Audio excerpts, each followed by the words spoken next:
Hello everyone, नमस्कार, जय Jagannath, welcome back to my another mini blog. तो सांग चलतु आज मिनी ब्लॉग टी स्टार्ट करवा। तो सांग एबेड़ा राति सारी तो दिन सारा किसी वीडियो बनई नी से राति वीडियो स्टार्ट कर। तो राति आज आमर होता देसी चिकेन को पिठा है। यहाँ देसी चिकेन ना सोयाबड़ी तरकारी है, सोयाबीन तरकारी करी मुझे पिठा होता।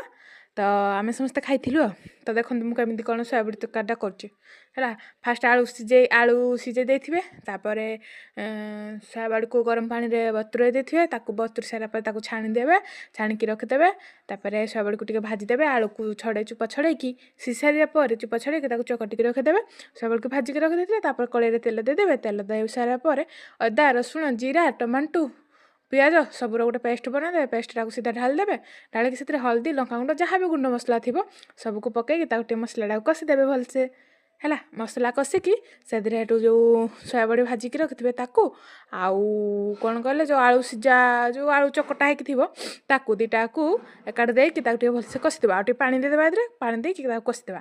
तो कषि सारापर से एमती किसी देखा। तो एतिक चाहिए आपण मैंने खाईपारे।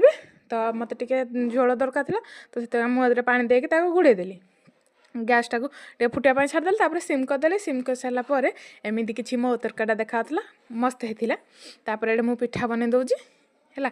फास्ट तो पिठा बनईदे बापा से खाईदे बापा खाई सारापर आम समस्ते खाइबू आ।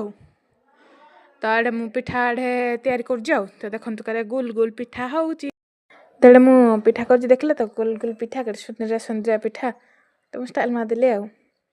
तो सोयाबड़ी तरकारी देखीदे पिठा देखीदे तो क्या जब खावा इच्छा हे ताले आम घर को पलि आए कि आगुआ खबर देकी आए ना मुझे करी केमी। तो ये मुझे पिठा उठेकी तेल देदेली तेल दे सारापर पिठा आमर रेडी हो गला से टे तलटा सीझाऊ है। तो होगला पिठा तो पिठा होगला मुझे बाबा को खावा देदेली बापा खाई कहले भल होपर आम समस्त आनलु हारी खावाई पिठा मो माँ खाऊ पिठा क्षीर यहाँ तरकारी सोयाबड़ी तरकारी आलू झोल मो खुड़ी करते यहाँ पिठा तो आम समस्ते मिसिक खाईदेलु। मो खुड़ी आज मिसिंग अच्छे मो खुड़ी जेहतु देह खराब से खाइबेनी तो आम समस्ते मिसिक खाईदेलु खाई पीकी शुईपलु एमती किसी मोर थी आज भिडियोटी। आई होप आपको जब भिडियोटी भल लगी प्लीज प्लीज प्लीज सब्सक्राइब करदे चैनल को लाइक कमेंट शेयर सब करदे। तो सांग मैंने आज रोचे लव यू ऑल जय जगन्नाथ।